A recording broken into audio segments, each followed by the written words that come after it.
Gandang umaga sa ating lahat po. Ito yung gagawin nating breakfast. Pero ito, na po, luto na to. Umuusok-usok pa, di ba? Nakita nyo naman po. Special fried rice po ang pagkakagawa nito. Kasi sinunod ko yung tamang procedure. Tignan niya po, perfect siya. At umuusok pa, di ba?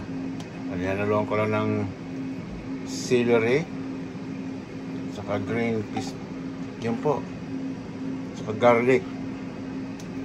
Tapos may egg din siya, parang bagsak niya is special fried rice with egg.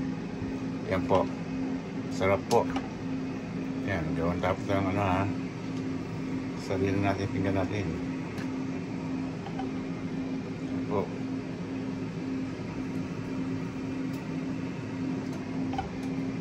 Yan po.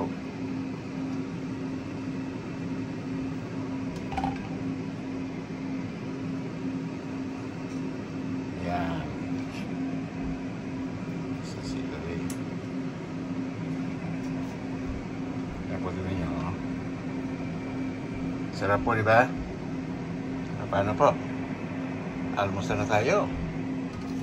Kita po ulit. Yan. Usok pa. At masarap na masarap. Sige po. At magandang umaga sa ating lahat po. Kainan na po tayo.